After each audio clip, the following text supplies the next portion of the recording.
गिनती के सतत 7 अंकों की एक श्रेणी दी हुई है। उस दी हुई श्रेणी के प्रथम 5 अंकों का औसत n है। सभी 7 अंकों का औसत क्या है, ये यहाँ पर पूछा गया है। सतत 7 अंकों की ये बात कर रहा है, तो कोई भी आपको 7 संख्या ले लेनी है लगातार। मैंने यहाँ से 1 से लेकर के 7 तक ली है, 1 2 3 4 5 6 और 7। ठीक है। उसके बाद फिर ये पहले क्या कह रहा है, ये कह रहा है 5 अंकों का औसत n है। तो 5 अंक 1 2 3 4 5, यहाँ तक का औसत कितना है, n है। तो ये चलो इसको पहले n को भूल जाओ। 5 तक देखो, तो इनमें से कौन सा होगा, इनमें से होगा 3। 2 इधर छूट जाएगी, 2 इधर छूट जाएगी, 3। और इसके अनुसार कौन सा है, n, यानी ये 3 क्या है, n है। और अब हम क्या करें, इन 7 का औसत देखना है। तो 7 का औसत देखेंगे तो ये 4 होगा, क्योंकि 3 संख्या इधर छूट जाएगी, 3 संख्या इधर छूट जाएगी। अब यहाँ पर देखिए 5 का औसत क्या है, n, यानी 3 है, n है। अब 7 का कितना हो रहा है, 4। तो वृद्धि कितनी हो, अब देखो 5 का औसत n, 7 अंकों का औसत 4। अब 4 को क्या लिख सकते हैं हम, 3 प्लस 1, 3 प्लस 1। और 3 किसके बराबर है, n के बराबर। तो 3 की जगह क्या आ जाएगा, n, तो n प्लस 1। 7 अंकों का औसत क्या हो जाएगा, n प्लस 1 हो जाएगा। ठीक है। अब यहाँ पर आप 7 संख्या सतत कोई भी ले सकते हो। मैंने 1 से लेकर के 7 ली है। आप अपनी ओर से कोई भी संख्या 7 संख्या लेकर के आप इसको कर सकते हैं। ठीक है।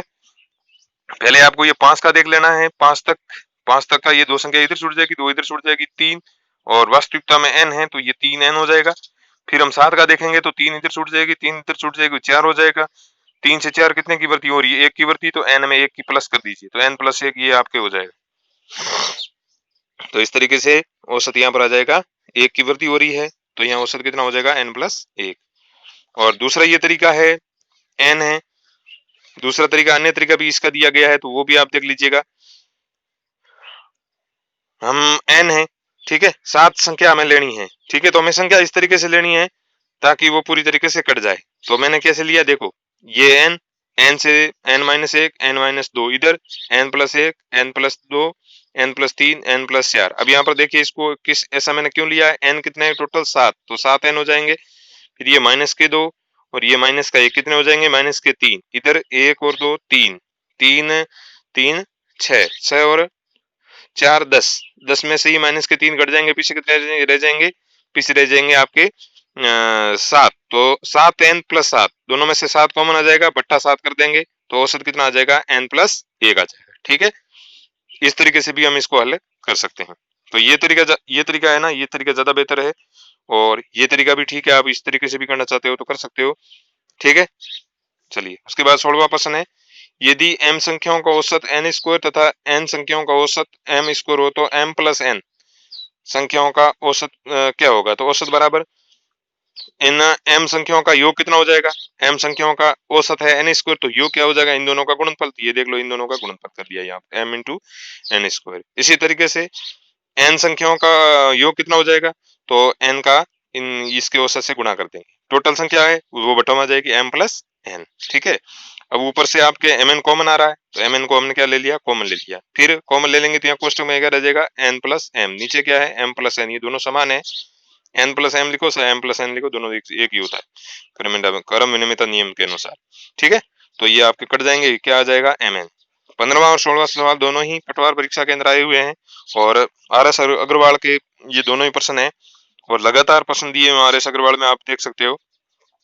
ठीक है। उसके बाद फिर 17वां प्रश्न है, 50 संख्याओं का औसत 37 ज्ञात किया गया। बाद में ये पता चला कि एक संख्या 48 के स्थान पर 23 ले ली गई, सही औसत क्या होगा। तो ये जो 37 है ये सही औसत नहीं है, ये गलत औसत है। ठीक है।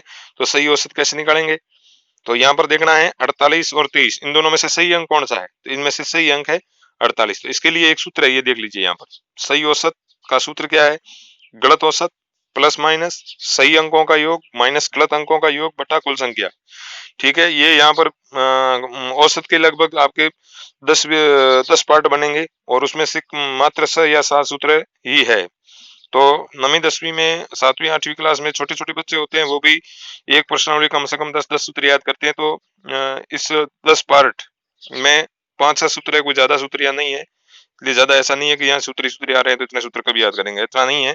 6-7 सूत्र ही है कुल मिला करके, तो आप इसको आराम से देख सकते हैं, याद कर सकते हैं। ठीक है, तो ये गलत सूत्र क्या है, गलत औसत। तो गलत औसत क्या है, 36। सही अंकों का योग, तो सही अंक यहाँ पर एक ही है 48, माइनस गलत अंकों का योग, तो गलत अंक भी यहाँ पर क्या है, एक ही है, बटा कुल संख्या कितनी है 50। 36 यहाँ घटाएंगे 25 बटा 50, ये 1/2 हो जाएंगे, यानी 0.5। 36 और 0.5 कितना हो जाएंगे, 36.5। तो ये सूत्र याद कर लेना। सही औसत याद करना है तो गलत औसत प्लस माइनस सही अंकों का योग माइनस गलत अंकों का योग बटा कुल संख्या। तो गलत औसत है 36, सही अंक है 48, गलत अंक है 23 बटा कुल संख्या है 50। फिर इस तरीके से इसको सरल करेंगे तो 36.5 आएगा। ये प्रश्न इंपॉर्टेंट है। चलिए, उसके बाद अगला प्रश्न है, पिछले 10 मैचों में ए के रनों का औसत 42 तथा बी के रनों ए के पिछले 10 मैचों ए के 42 तथा बी के 15 मैचों के रनों का औसत 57 है, तो दोनों के रनों का औसत स्कोर क्या है बताइए। तो औसत बराबर 10 मैचों का कुल रन कितना हो जाएगा, तो 10 इंटू इसका औसत कितना 42, इनका यहाँ पर गुणा कर लेंगे। इसी प्रकार बी के 15 मैचों का 57 औसत है, तो इनका कुल कितना हो जाएगा 15 इंटू 57 कर देंगे, और बट्टा कुल संख्या। तो कुल यहाँ कितनी है 10 मैच है, इधर यहाँ कुल कितने हैं 15, तो 10 और 15 को हम जोड़ देंगे 25, इन दोनों का गुणा 420, ये 855 बट्टा 25, फिर इन दोनों को जोड़ लेंगे और 25 का हम यहाँ पर भाग दे देंगे। तो जो योग इसका हो जाएगा 1275 बट्टा 25, तो यह उत्तर आ जाएगा 51। फिर अगला प्रश्न है हमारा 19वां। 10 प्रेक्षणों का माध्य 16 है। जांच करने पर यह ज्ञात हुआ कि 2 प्रेक्षण 8 और 7 के स्थान पर 4 और 6 गलती से लिख लिए गए। सही माध्य क्या है। ये आपके एलडीसी परीक्षा के अंदर आया हुआ प्रश्न है, तो ये पीछे हमने कर लिया है। सही औसत बराबर, मैंने सूत्र बताया, सही औसत बराबर गलत औसत प्लस माइनस सही अंकों का योग माइनस गलत अंकों का योग बटा कुल संख्या। तो गलत औसत यहाँ पर कितना है 16, सही अंक क्या है यहाँ पर 8 और 7, ये सही अंक है, इसके स्थान पर ये गलत लिख लिए गए। तो यहाँ पर सही अंक है 8 प्लस 7 माइनस गलत अंक क्या है 4 प्लस 6, तो ये योग हो जाएगा 15, ये हो जाएगा 10, घटाएंगे 5/10, इसका सरलतम रूप 1/2 16.5। तो ये 16.5 ही मैंने यहाँ पर लिखा है। ये सूत्र मैंने दोबारा यहाँ पर रिपीट किया, आप देख सकते हैं। उसके बाद 20वां प्रश्न है यहाँ पर, 4 क्रमागत सम संख्याओं का औसत है 27 है, इनमें से सबसे बड़ी संख्या क्या है, ये आपसे यहाँ पर पूछी गई है। 4 संख्या यहाँ पर कही है, औसत कितना है 27, औसत यहाँ पर कितना हो गया 27। 27 सम संख्या नहीं है, तो आपको क्या करना है 27 से 2 इधर सम संख्या लिखनी है, 2 इधर लिखनी, टोटल 4 है, तो 2 इधर लिख देंगे 26 और 24, इधर लिख देंगे 28 और 30 सम संख्याएं हैं। अब यहाँ पर ये ध्यान रखना, यदि ये सम संख्या होती तो फिर इधर भी उतनी लिखते, इधर भी उतना ही लिखते, ठीक है। लेकिन ये विषम संख्या है, तो इधर आपको 2 लिखनी पड़ेगी, इधर भी आपको 2 लिखनी पड़ेगी। अब यहाँ देख लीजिए सबसे बड़ी संख्या क्या है, तो सबसे बड़ी संख्या यहाँ पर 30 है, ठीक है। उसके बाद इसी तरीके का ये प्रश्न है, सतत 5 विषम संख्याओं का औसत 95 है, अवरोही क्रम में चौथी संख्या कौन सी होगी। तो यहाँ पर 95, ठीक है, 5 संख्या है, तो ये 95 स्वयं में विषम संख्या है, तो इसके इधर भी 2 लिख दीजिए, इधर भी 2 लिख दीजिए, टोटल 5 हो जाएगी 95। अब ये लिख दी 95, इधर 93, 91, इधर 97 और 99, ये आपकी विषम संख्या हो गई। फिर इसको क्या करना है, अवरोही क्रम में लिखना है। अवरोही क्रम मतलब बड़ी संख्या सबसे पहले, छोटी संख्या उसके बाद, इस तरीके से। तो 99, 97, 95, 93 और 91। फिर चौथी संख्या कौन सी है, 1, 2, 3 और 4, चौथी संख्या कौन सी है 93। धन्यवाद दोस्तों, वीडियो काफी बड़ा हो गया है।